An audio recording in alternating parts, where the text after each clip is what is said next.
juga kan sebagai konsultannya PKB, Muhaimin kan. Nah ini kan kalau kita lihat di sini kan, begitu ini surveinya turun, drop semuanya, lalu memprovokasi orang dengan hal yang macam-macam. Nah sekarang kan kita lihat, setelah Pak Jokowi mengatakan bahwa dia akan kampanye dan dengan tegas mendukung Prabowo dan Gibran, kita lihat tanggal-tanggal 4 nanti survei naik nggak? Kalau 2 putaran ini kan kerjanya capek lagi, situasi bisa berubah lagi. Walaupun katakanlah 02 menang juga, 2 putaran. Dasarnya juga, orang kan bertanya juga, ini dasarnya Saiful frustrasi apa? Saya dengar-dengar dia kan konsultannya Ganjar atau PDIP. Ya. Ya kan? Dan belum pernah dipublish juga di hasil surveinya dia.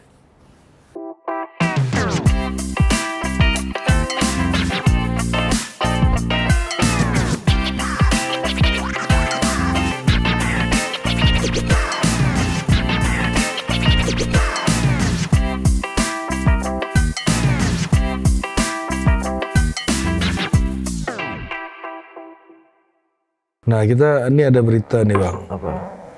Apa namanya? Soal ini, Bang, apa namanya?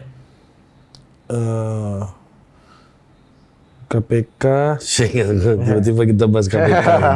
Survei deh Bang, survei. Kita bicara survei dulu lah. Nah ini dulu nih, apa urgensinya presiden itu untuk bilang bahwa nggak apa-apa gitu. Presiden boleh memihak. Ini muncul lagi nih berita terbaru, presiden bawa kertas gini, Dit. Ya. Bawa kertas gitu kan, untuk mau ngasih tahu bahwa dia akan memihak gitu. Kertas yang memperlihatkan pasal 99 UU nomor 7 tahun 2017 soal presiden berkampanye gitu. Dan bahkan di media sosial juga kita sempat temukan juga bahwa politisi PDI Bang Adian Apitupulu itu bilang bahwa ya Presiden Jokowi akan berkampanye untuk Ganjar gitu nih. Nih ada videonya juga.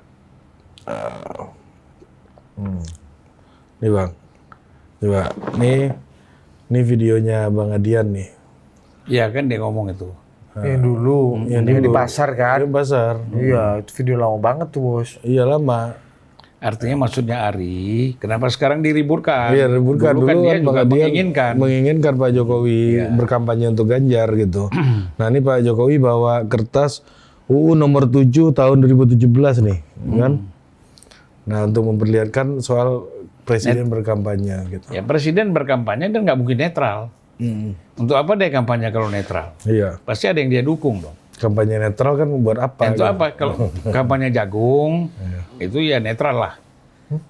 Ya kalau di kampanye misalnya kita sekarang mau panen jagung gini-gini netral, artinya kepada semua petani dia harus netral kan? Gitu loh. Gitu loh. Kalau bicara politik, apalagi pilpres yang nggak mungkin netral. Pasti ada calon yang dia dukung secara serius. Nah, sekarang kan orang bertanya misalnya begini, mengapa baru sekarang Presiden mengeluarkan pernyataan bahwa Presiden, Menteri, Kepala Daerah semuanya bisa berkampanye, kecuali ASN, TNI, Polri kan gitu. Kenapa baru sekarang? Apakah misalnya karena survei Prabowo masih di bawah 50%. Iya. Nah, sehingga dia terpaksa menyatakan ini untuk meningkatkan di atas 50%. Kan bisa jadi begitu juga. Nah sekarang kan kita lihat, setelah Pak Jokowi mengatakan bahwa dia akan kampanye dan dengan tegas mendukung Prabowo dan Gibran, kita lihat tanggal-tanggal 4 nanti survei naik nggak? Sekarang kan kita lihat nih masif juga nih Golkar, PAN, semua partai-partai pendukung Prabowo pasang spanduk Prabowo Gibran di mana-mana kan? DKI, Banten, Jawa Barat semuanya, termasuk Jawa Tengah. Ya kita lihat, apakah gerakan masif ini akan mendongkrak Prabowo sampai 51% ke atas misalnya. Kalau enggak ya 2 putaran kan. Tapi kalau saya sampai hari ini yakin 1 putaran. Abang juga yakin 1 putaran? Nah, saya yakin. Kenapa terpengaruh Mr. Q atau abang lihat? Enggak ada, dia yang terpengaruh saya. Oh gitu. Dia 70%, saya bilang saya 10%. Hasan Nasbi saya 100%. Hasan Nabi 99%. Mr. Q 70. 70. Jadi ada ruang. Tadi dia 100. Cuma lama-lama dia lihat 70. Goyang juga Mr. Q ini kan. Iya. Iya. Pak Hasan Asmi 99. Dan 100. Ya begini, apapun alasannya, banyak hal untuk satu putaran. Ya. Karena kita jangan kalau orang bilang ini supaya hemat biaya, bukanlah nggak ada urusan tuh dengan biaya. Betul, Ya kan mau 10 kali, kalau aturannya bisa 3-4 kali pun nggak ada urusan dengan biaya. Tetapi ini kan persoalannya, kalau 2 putaran ini kan kerjanya capek lagi, situasi bisa berubah lagi. Walaupun katakanlah 02 menang juga, 2 putaran. Tapi kan kerja ini bertambah lagi, ya kan? Waktu, dana, segala macam bertambah lagi. Jadi nggak efektif lah, tidak efisien dan tidak efektif juga. Oleh karena itu kalau bisa 1 putaran, kenapa harus 2 putaran? Oleh karena itu sekarang ini semua disuruh bekerja dengan keras agar paling tidak di 25 provinsi Prabowo itu bisa unggul. Ya kan? Sekarang kan secara kasat mata aja kita lihat bahwa Aceh dulu memang Prabowo unggul besar. Jokowi hanya dapat 19%. Tapi sekarang mungkin Prabowo hanya bisa dapat ya 35% lah. Ya, Ganjar di bawah 10 lah, jauh gitu loh. Anies menang Sumatera Barat kan. Kepri, Riau, tapi kan Jambi ke sini mungkin Prabowo. Iya. Banyak orang Jawanya nih. Di mana banyak orang Jawa, Prabowo biasa lebih unggul. Sumatera Utara. Dulu Jokowi. Bukannya Ganjar harusnya makin banyak orang Jawa makin Ganjar justru. Enggak, kan gini. Approach-nya itu kan lain. Gitu loh. Jadi memang ini sama-sama orang Jawa, tapi kan orang lihat ada bukan kekuatan-kekuatan tertentu yang orang lihat. Mereka sudah terbiasa dengan Prabowo. Ya. Dan Prabowo itu kan di Sumatera Utara juga kuat. Apalagi bupati-bupati ya sekarang. Gerindra juga sudah banyak. Katanya Prananda Surya Paloh di pidato terakhirnya, Sumatera Utara adalah rumah kemenangan bagi Anies Baswedan. Gitu. Nggak bisa. Dari mana? Kalaupun menang, kalau kita ngelogik tuh Ganjar atau Prabowo. Dari mana Anies mau menang? Kata Prananda. Ya nggak mungkin. Nah, jadi orang Jawa di sana itu kan ada Pujakusuma yang kemarin baru menghadap Prabowo kan, datang ke Kertanegara rumah Prabowo. Ini kan organisasi besar Jawa di Sumatera. Dukung Prabowo. Dukung Prabowo. Datang tokoh-tokohnya kemarin. Dulu Pak Jarod kalah di sini. Kenapa? Pak Jarod kalah sama Jenderal Edi. Dia asli Jawa. Bukan Pujakusuma. Siapa? Jarod. Jarod bukan, tapi ini Pujakusuma. Orang Sumatera Utara, orang Medan dia ini. Siapa Edi? Jenderal Edi. Pangkostrat, iya. Jangan salah kau ini lah nggak tahu sejarah juga. Kau nih. Edi Gupsu ini memang orang Medan. Dia dulu Pangdam Bukit Barisan kan. Ya, dia orang Jawa. Dia orang Jawa Bang. Jawa lah Pujakusuma dia itu. Edi Ramayadi itu Pujakusuma. Iyalah, itulah. Bukan orang Aceh ya dia. Ya, semua dulu. Kiplan Zen juga lama di Aceh, tugas-tugas di Aceh. Tapi by genetik dia orang Jawa Orang ya. Jawa. Ini info baru saya baru Iya. tahu. Saya kira orang Aceh tadinya. Enggak, ini wajar. Kalau ini info agak susah, agak baru. Ya karena memang Kalau Pranetika mari aku kayak Paru juga Rozi terus. misalnya. Paru Rozi yang Aceh. Aceh. orang Padang. Orang Padang dia. Ibu Padang, bapak Padang itu. Tapi dia di Aceh. Aceh. Kiplan Zen. Kalau banyak Gupsu, lagi. Hah? dia besar di Medan, orang tuanya dari Jawa. Siapa? Dia besar di Aceh, orang tuanya dari Jawa. Ya, Gupsu. Gupsu. Tumbuh di Medan, jadi tokoh lah di Medan. ya. Oh, jadi kan Kalau hanya orang Aceh saja, nggak mungkin lah orang Medan milih dia. Bang. Gitu, betul. Jadi Kan harus sentuhan Pujakusumanya itu mesti ada. Jarod itu kan bertarung di Sumatera Utara kan dengan asumsi Pujakusuma ini ke orang solid Jawa. ke Pak Jarod. Ya, dia nggak lihat lawannya siapa. Lawannya Edi Ramayadi Sama Ijen. yang lebih kental lagi. Apalagi tambah tambah IJ lagi, siapa ini? J. Jack, Yang pemuda Pancasila ini. Ya kan? pasti hafal Pancasila kan, Ah, nasionalis kan. Golkar kan artinya. Iya kan, hafal Golkar. Pancasila, pemuda Pancasila, nasionalis. PDI juga partai nasionalis, ya gitu kan, sama nasionalisnya. Ya tapi kan PDIP pada masa itu di Sumatera Utara bukan dominan lagi. Udah menurun ya bang. Ya udah menurun. Sepeninggal Opung Panda jadi ketua DPD ini bang ya. Nggak sepeninggal aku lah. Oh iya benar. Jauh amat 2000. Iya. Ya sebenarnya Opung Panda itu juga untuk membantu. Ketua DPD PDI Sumatera Utara Opung. Iya, 2014. makanya. Ya kalau kita lihat perjalanan PDIP ini kan begini. Saya selalu melihat partai itu naik turunnya itu sangat tergantung kepada mereka tuh rakyat ini. Kalau lihat partai itu tidak peduli dengan DPR RI. Satu, dia tidak peduli juga dengan presiden, menteri, dia nggak peduli. Yang dia peduli anggota DPR tingkat 2 dan tingkat 1 itu datang nggak ke mereka setelah terpilih, ya kan?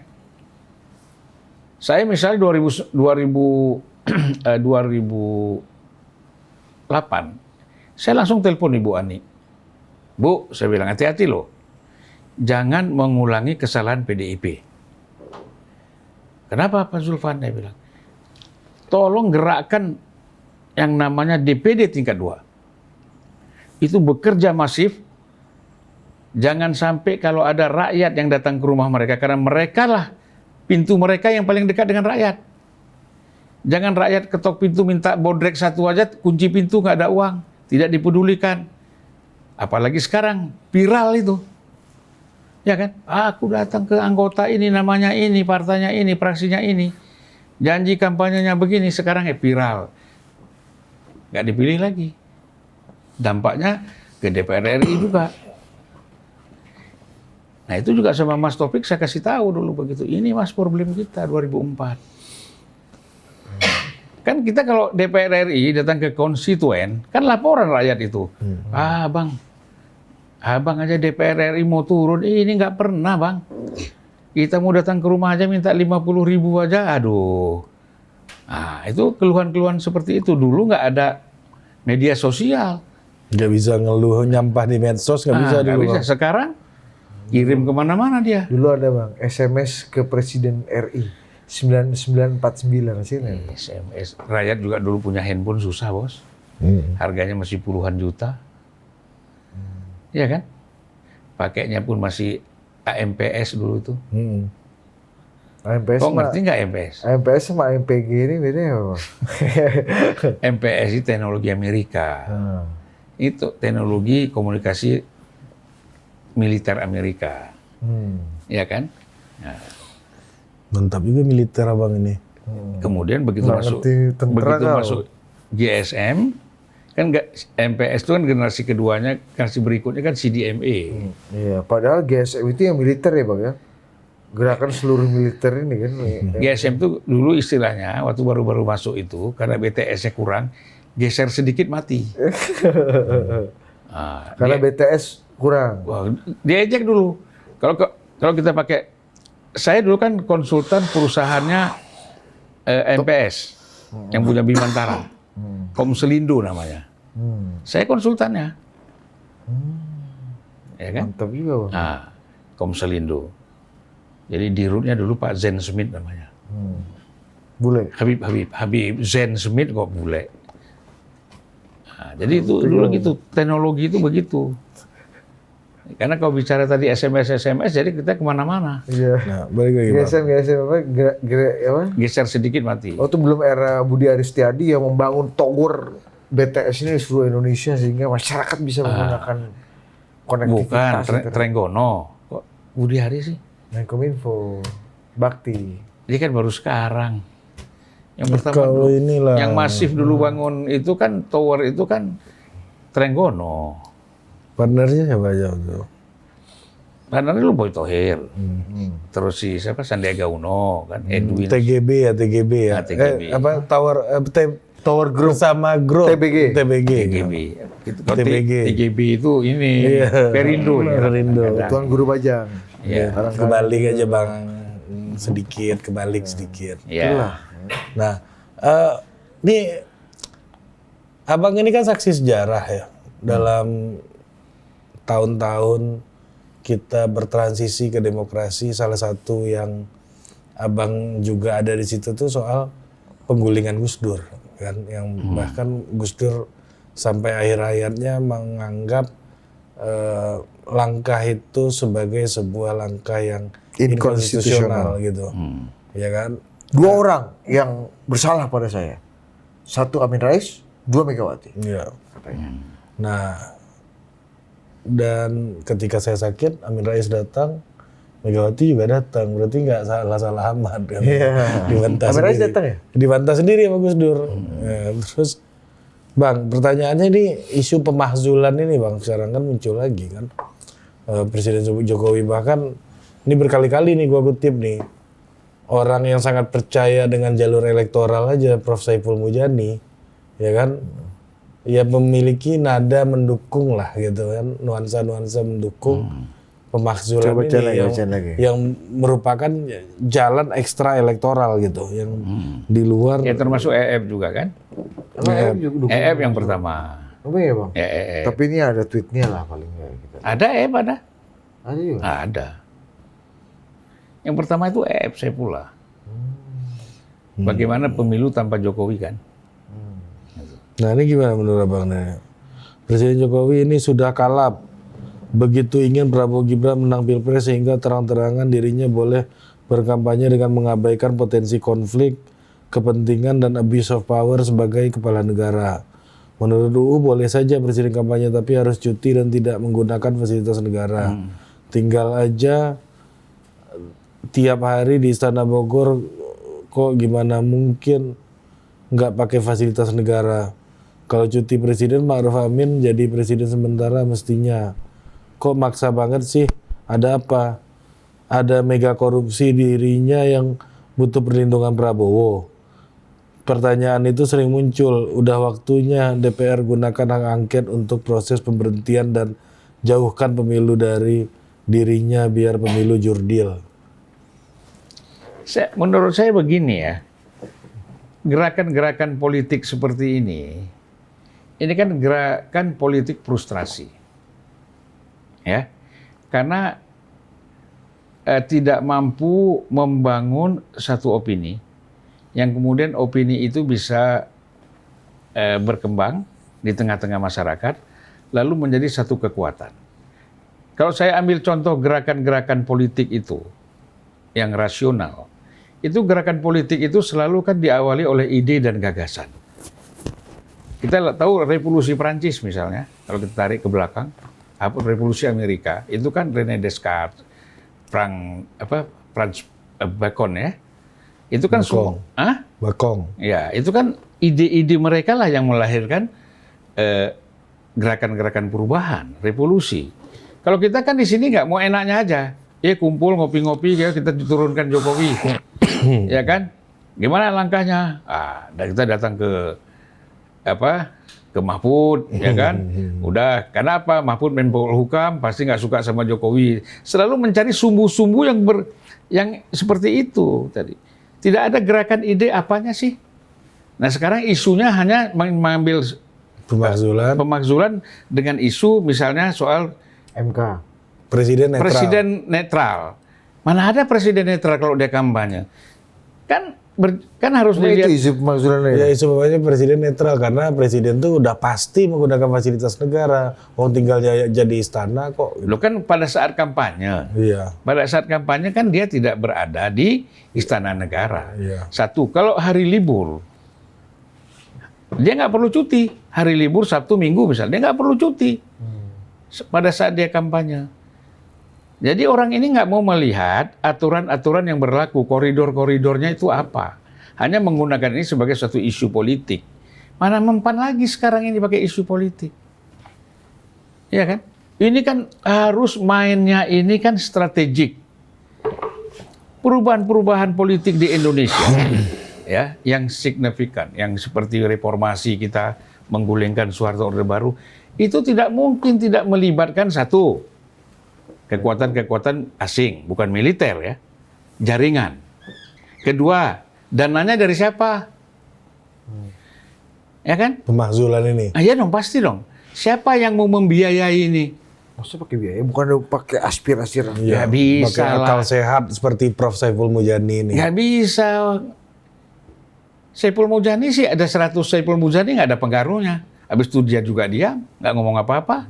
Duduk pulang. Nah, Nanti gimana logikanya pemakzulan dengan dana Loh. nih? gini kan, pemakzulan ini kan kemudian yang diharapkan kan ada gelombang rakyat. Gelora lah kan. Kita bantu sedikit Pak Hari Hamzah ini kan. Ya. Gelombang rakyat. Gerakan-gerakan gelombang rakyat yang kemudian mereka datang berduyun-duyun ke istana atau ke DPR. Dan mereka bisa, kalau hanya pagi sampai sore, ada artinya. Tapi kan diharapkan mereka itu akan tidur seminggu paling tidak. Atau paling tidak 4 hari di sana sampai 1 minggu. Makannya dari siapa? Bukan sekedar beli nasi bungkus loh, yang mengkoordinir supaya tidak kacau. Apalagi di samping itu rokok, ongkos angkutnya. Ya kan? Katakan dari Jawa Barat, dari ini, dari mana-mana, Banten, misal kalau ada. Mahal juga berdemokrasi. Mahal. Kau pikir sedikit itu reformasi kita di sana itu uang yang untuk bantu makan segala macam. Jangan dibilang mahasiswa dibayar, bukan dibayar. Mereka tidak dibayar, tapi kan mereka butuh makan. Mendukung gerakannya. Iya, butuh mendukung. orang yang mendukung gerakannya Iya. dalam bentuk logistik lah ya. Logistik, gitu loh. Itu harus ada. Siapa? Kan gotong royong. Nggak bisa. Gotong royong kan tidak terorganisir. Ini kan harus ada organisasinya nih.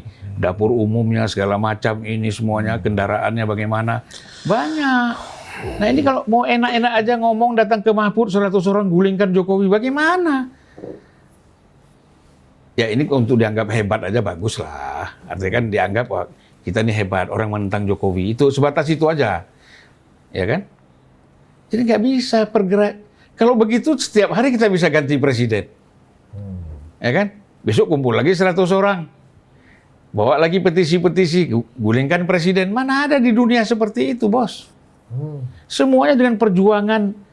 Kalau kata si Leon Agusta, ingat ya penyair itu Leon Agusta, harapan, peras batu keluar darah telapak tangan. Jadi ekspektasi itu nggak main-main. Peras batu keluar darah telapak tangan. Ini kerikil aja nggak diperas, keringat aja nggak keluar. Bagaimana mau buat perubahan? Itu.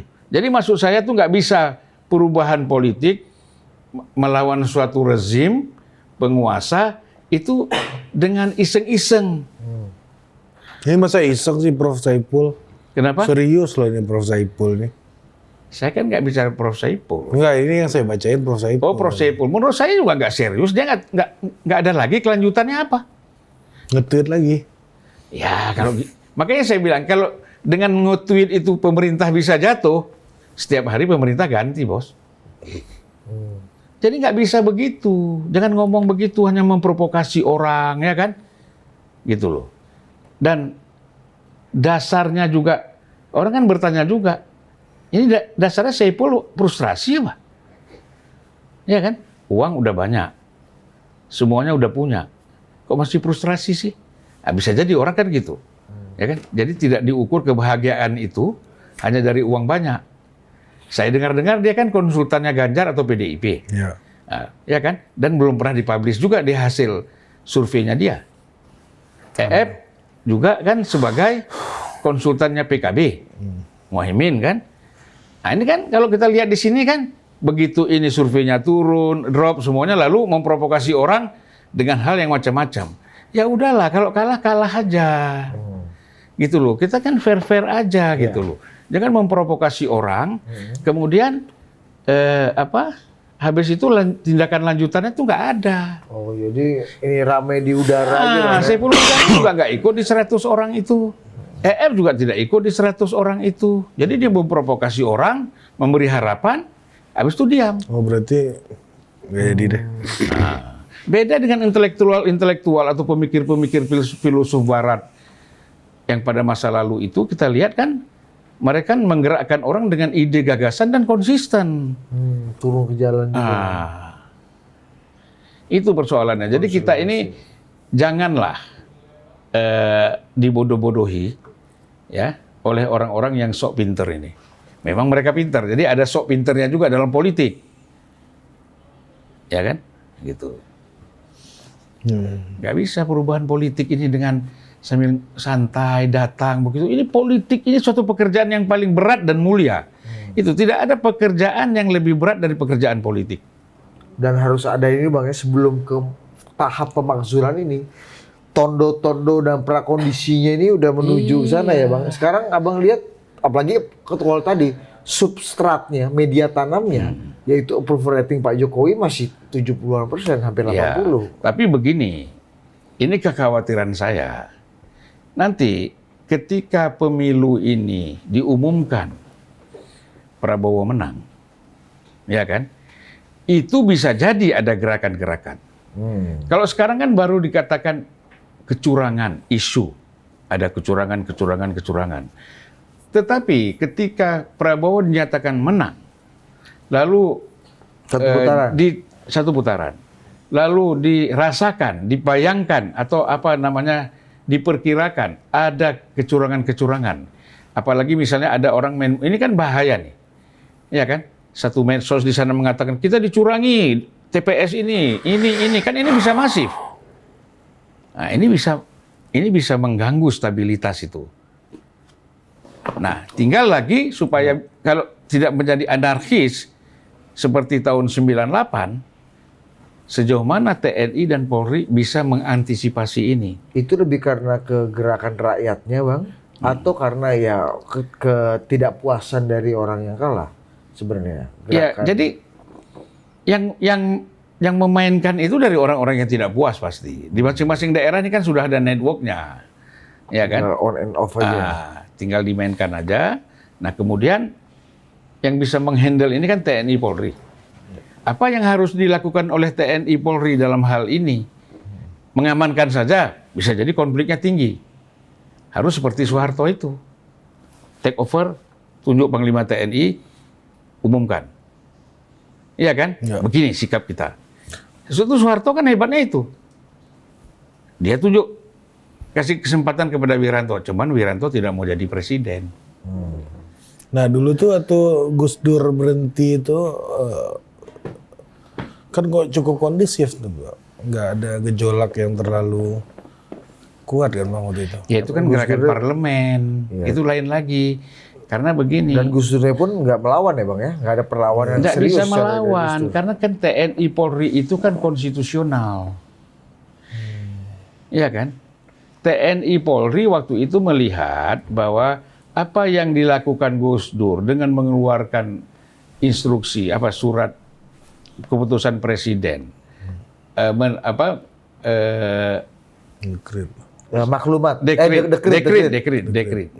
dekrit untuk membubarkan DPR misalnya, itu kan udah inkonstitusional, ya, dianggap oleh TNI Polri, makanya mereka lebih mendukung ke pemakzulan yang dilakukan oleh DPR. Meskipun kalau kita merujuk pada dekret Presiden tahun 59, hal yang sama dilakukan Bung Karno.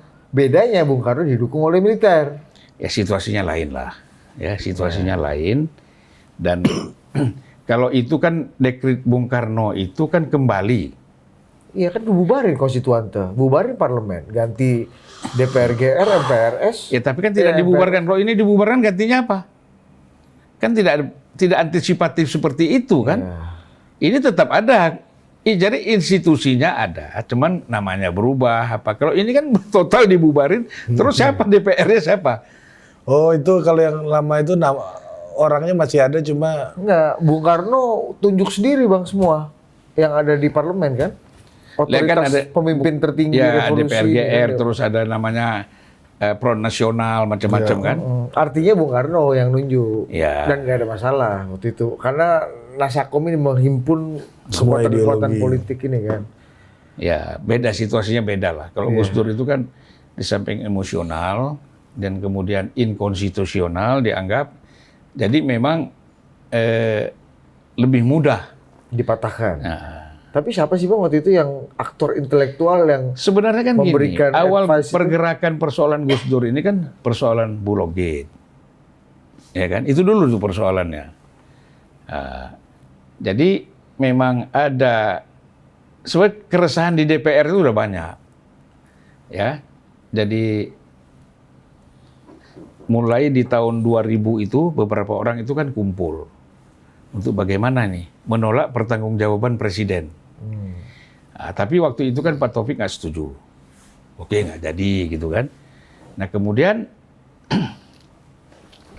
ada kasus Bulog Gate. Bentuk pansus Bulog. Disitulah berputar-putar dengan pansus Bulog itu. Bahtiar Hamsyah.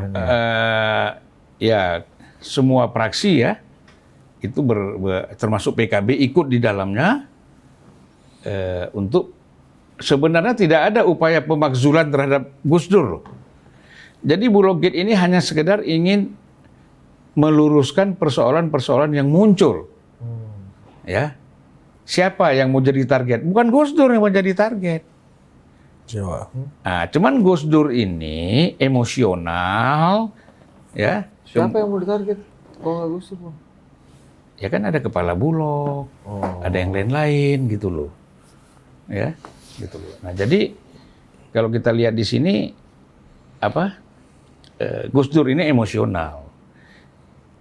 Iya, maksudnya. Tentu kan di sini kemudian seolah-olah Gus Dur menerima uang 35 miliar kan dari seseorang. Nah itu kan orang itu dipanggil. Nah Gus Dur kan di situ dia cepat tersinggung. Iya. Tapi kan itu kan akhirnya tidak pernah bisa dibuktikan secara hukum kan, Bang, kebenarannya. Nah, ya namanya politik. Iya. Politik ini kan kadang-kadang tidak juga dalam situasi seperti itu hukum itu dipakai sebagai salah satu alasan. Iya. Nah, ketika kita lagi proses gini, Gus Dur itu mengeluarkan dekret. Nah, pertanyaanku, waktu itu kan bisa keliling Gus Dur. Ada pakar-pakar hukum tata negara yang host lah. Kalau Kiai itu host lah. Ada Marsilam di situ. Ada Harun Al-Rashid di situ, masih Profesor Almarhum Harun Al-Rashid. Ada Pak Bondan Gunawan. Iya, gini, kalau kan begini, ini kan informasi intelijen bisa salah yang diterima Gus Dur dan tim ini juga. Seolah-olah ini bisa dikendalikan, bisa aja dibilang nanti tentara dan polisi di belakang Gus Dur karena presiden, ada gerakan-gerakan. Padahal di sekitar Gus Dur itu kan LSM aja. Dan beberapa orang Forum Demokrasi dulu kan. Gitu loh. Nah sehingga namanya Gus Dur melihat kita lawan aja. Apa langkah ini? Gitu. Dan saya kan menjadi salah satu target juga. Gitu kan. Jadi begitu Gus Dur mengeluarkan dekret, saya di rumah sendirian, ditelepon ke rumah.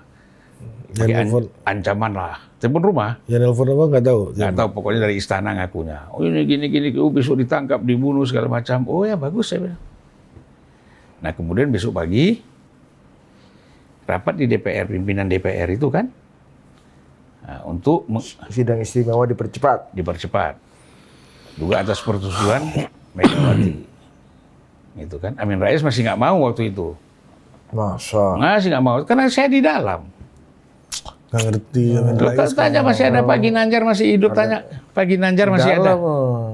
Pak Ginanjar masih ada, Amin Rais masih ada, Hatta Rajasa masih ada, semua masih ada. Bagaimana saya minta secara tegas, Amin Rais kalau tidak berani memutuskan sidang istimewa besok, Anda mundur jadi ketua MPR. Abang ancam? Ancam. Itu saksi saya. Waktu itu sikap PKB gimana, Bang? Sama, karena ada Matori Abdul Jalil di situ. Oh, sama. Matori mendukung juga ya? Iya, dari awal dia mendukung. Makanya dapat ganjaran Menhan dari Bu Mega. Iya. Dia kan dasarnya tuh GMNI tapi NU. Jadi dekat sama Pak Taufik, GMNI sama NU kan gitu. Saya bilang begitu sama Pak Amin Rais. Akhirnya dicegah saya sama Pak Ginanjar, sama si Pak Matori, udah di Zulfan jangan terlalu ini, nanti kita atur. Akhirnya mereka pindah ruangan rapat. Saya bilang, kok lama kali rapat ini? Saya terinspirasi oleh gerakan dulu yang culik, yang maksa Bung Karno sama Bung Hatta suruh tanda tangan Rengas Dengklok ini. Rengas Dengklok. Wah, saya gedor pintu. Dor, dor, dor. Apa ini lama kali, saya bilang. Nggak dibuka-buka juga. Saya telepon Ibu Mega. Ada apa gini-gini? Mbak, ini kan saya bilang kita kongres di Bali. Mbak Mega tuh bukan wakil presiden, tapi presiden. Terus kenapa? Ya besok Mbak Presiden. Tapi ngomong dulu nih sama Amin Rais, saya bilang gitu kan. Mana? Nah, itulah prosesnya, dikasih ke Pak Cipto, kasih telepon Mbak Mega ke Amin Rais. Sidang istimewa besok pagi. Begitu sidang istimewa besok pagi, kita semuanya disuruh tidur di Hotel Mulia, Century, semua hotel dekat situ supaya besok pagi-pagi itu bisa datang. Langsung putuskan Mega Presiden. Itu. Itu perubahan di parlemen aja waktu itu berarti, Bang. Elit. Ini kan juga Rakyat sih cool aja ya, standar aja Bang ya. Nggak Ya kan ada. parlemen nggak dikuasai Gus Dur waktu itu, ini tidak ada satu Itulah fraksi Bang, pun. kenapa Pak SBY takut dan membuat mendorong Pak JK untuk ambil alih Golkar kan? Ya. Karena Gus Dur presiden itu. Abang juga yang bikin ketakutan itu dulu. Ya. Jadi Abang udah memakzulkan Abang tahun-tahun segitu berarti ya. Ya? Iya, pelaku pemakzulan Abang ya. Ya cuman kan kita nggak mau ribut-ribut lah. Banyak orang-orang yang sudah hebat ratusan kali dari kita nggak membuat autobiografi. Ngapain pula kita buat autobiografi pula, hebat-hebatan. Nggak usah lah, biar rakyat dan Allah Subhanahu Wa Taala yang tahu. Biografi digital kan udah diceritakan. Gue ceritakan juga kan. Iya, Iya, nanti dikumpul-kumpul sama Budi sama Ari nulis lagi kan. Iya. Panjang lagi cerita. Nanti Bayu ini bikin kompilasi Julpan Lindan soal pemakzulannya ada Bang. Ya. Dan Kaucu. Nah, Ya cuman agama kita lain sama dia gimana? sama Kaucu. Sama dia. Oh iya benar juga. Mana mau dia? Mau lah. Dia agamanya kemanusiaan, Bang. Humanity. Ateis. Ya, jadi balik lagi, Bang. Berarti Abang itu dulu pemakzulan itu aku kelas 1 SMP, Abang ini udah pemakzulan, Bang. Nah, iyalah. Kita udah lawan kemana-mana. aku Presiden yang nggak ngefans pernah sama kita Gus Dur, lawan cuma Bung Karno aja kan. Karena kita masih kecil. Iya. Pak Yusuf Wanandi dulu melawan Bung Karno. Iya. Itulah aku bilang sama kawan-kawan ini yang gulingkan Bung Karno. Oh, Pupanda pembela Bung Karno ya. Kalau kita tidak singkirkan Soekarno dari sebagai presiden Indonesia dulu, kita lebih dahsyat dari Cina. Ekonomi lagi berantakan, Bang. Mana dulu kan semuanya berantakan. Itu kan dibuat-buat semua sama CIA. Ah, kau nih. Nggak ngerti sih. Inflasi 300% gimana dong? Bukan soal impres itu, yang penting Utang susah. rakyat makan. Rakyat susah. Mana ada susah? Aku kan rakyat waktu itu. Enggak aja makan kami. Ya, Bang. Kau belum ada waktu itu, Kak. Aku lihat tetangga-tetanggaku di Aceh, di Medan semuanya makan semua, nggak ada yang susah. Masa katanya Nggak ada. dibaca Oh, bukunya itu Pak kan Yusuf Wanandi kacau tuh. Yusuf Wanandi kan udahlah. Kemakan juga. Iya, masa kau pakai referensi bicara Soekarno, Yusuf Wanandi, Sofyan Wanandi, ini kan Kan data-data statistiknya menunjukkan kekacauan politik. bisa yang dibuat statistik ekonomi. itu. Sama kayak orang ragu dengan lembaga survei sekarang. Bang, bener nggak Bang? Katanya Bu Mega itu kalah Pilpres 2004 karena nggak percaya survei. Sementara Pak SBY sangat percaya survei. Pada waktu itu awal-awal kita baru mengenal survei ini. Bener nggak tuh? Abang sebagai Iya. padahal. Ya artinya begini, waktu Yang itu udah kan, nyalamin SBY memberikan selamat dan Iya. dukungan pada SBY ini kan Abang? waktu itu kan memang survei. Waktu itu kan memang survei ini apa? Barang baru. Barang baru ya, orang belum, kita juga semuanya ragu-ragu benar nggak disurvei, jangan-jangan bohong kan gitu. Ilmu-ilmu seperti ini. Walaupun di luar negeri, di Amerika, di Eropa sudah biasa kan gitu. Nah memang betul. Kurang mempercayai itu, kurang yakin gitu. Makanya sebenarnya kalau Ibu Mega 2004 itu sudah bisa lihat bagaimana sikapnya Pak Taufik, udah Pak. Kita jangan mikir Mega 2 kali setelah ditelepon oleh George Bush. Gitu. Tapi kan Mas Taufik nggak bisa membuat apa-apa. Orang Mbak Mega dan PDIP semua memutuskan Mbak Mega harus maju. Ya kondisinya seperti itu. Incumbent Bang, presiden. Iya, tapi kan itulah faktor dulu kan kita masih gampang diintervensi ya. Kalau sekarang mungkin kita udah bisa melawan kan? Iya, itu lebih karena intervensi Amerika atau karena memang Bu Mega atau PD Perjuangan waktu itu tidak mempercayai data-data yang di-capture oleh lembaga survei sehingga ada di echo chamber kalau bahasa sekarang itu. Kita yakin suruh-suruh sendiri aja gitu. Ya begini, waktu itu kan survei masih bisa dikalahkan juga. Ya. Bahkan Amerika juga, siapa yang menyangka bahwa Hillary kalah sama Clinton? Survei tinggi. Sama Trump. Sama Trump kok. Sama Clinton lah. Hillary, suaminya. Clinton yang kalah. Ya aku gara-gara kau ngantuk, aku ikut ngantuk. Enggak ngantuk, aku menikmati abang. Kau kayak orang India kadang-kadang. Lagi batuk bang, lagi batuk. Buat ngode-ngode ke situ biar mikrofonnya diturunin kalau pas. Dulu ada pengusaha India dipanggil Pak Harto. Coba kasih dulu. Kau ini ngantuk aja kerjanya. Aku ngomong kata Presiden Soeharto, nggak kamu dengar. Bukan, saya nggak ngantuk Pak. Jadi kau ngangguk-ngangguk gini sambil tutup mata kenapa? Saya lagi mikir, air asin itu siapa yang bikin? Air laut asin itu siapa yang bikin? Gitu. Terpaksa Pak Harto ketawa juga. Ya, Kan? berarti ngantuk kan. Kalau tapos ceritanya tapos. Udahlah. Kau ini Ya. topas terus Bahaya. Ya, Kalau kau mau tahu cerita soal tapos, kau datang ke Total Politik nanti. Ya, abang cerita nih soal tapos. Jam berapa tuh, bro? Jam 20 menit. Masih dikit kesimpulan dulu. 10 menit lagi, 10 menit. Ya, Apa kesimpulan? kesimpulan. Nggak, survei tadi. Nah, ini kembali ke Bu Mega sekarang. Dulu tuh betul. Jadi memang waktu itu tuh abang di internal tim pemenangan Bu Mega tuh. Saya sering diskusi dengan Mas Taufik waktu itu kan posnya kan di sini di Gatot Subroto Gatot Subroto. Kita sering ngobrol lah situ. Jadi memang kalau saya lihat keyakinannya agak runtuh juga gitu. Nah, apalagi ketua tim pemenangannya Laksamana Soekardi. Oh iya, betul. Dan Laksamana itu tidak menginginkan Mega itu 2 kali presiden. Oh ya? Iya. Masa bang? Iya. Laks tuh ngomong sama saya. Ya mungkin Laksamana juga sudah sama kan, mendapatkan informasi dari apakah dari Intel Singapura, dari Amerika, dia kan sering kemana-mana tuh komunikasinya kan sebagai Menek BUMN. Nah tekanan-tekanan kepada Mega begitu kuat dari Amerika misalnya, nah dia merasakan ya udah berat lah untuk 2 kali. Oh, agak sama abang ya. Ya. Abang kan udah kasih selamat ke SBY waktu jadi Menko. Ya kan Bapak Presiden. Saya kan Mas berdasarkan Presiden. apa kata Pak Taufik. Mas Presiden. Pak Taufik bilang susah. Makanya abang langsung ke Menko Polhukam. Selamat, Mas Presiden. Nah gitu. The Golden Boy, the first golden boy of America, Saya ke Golden Boy ya. Anies Baswedan. Hehehe. Tapi kata abang ada perubahan peta. Ada perubahan peta sekarang, karena udah bergeser ke Ganjar. Tapi Ganjar nyusruk juga surveinya malah kemarin.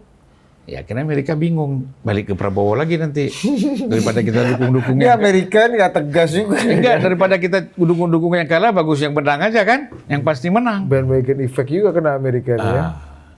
Dan dia ke Pasti Anies. menang Prabowo nih. Lihat Anies begini, Bang. wah ini Ganjar turun Abang juga. kenapa bisa ngomong pasti menang ini pak? Gimana? Iya, siapa Apa waktu mana?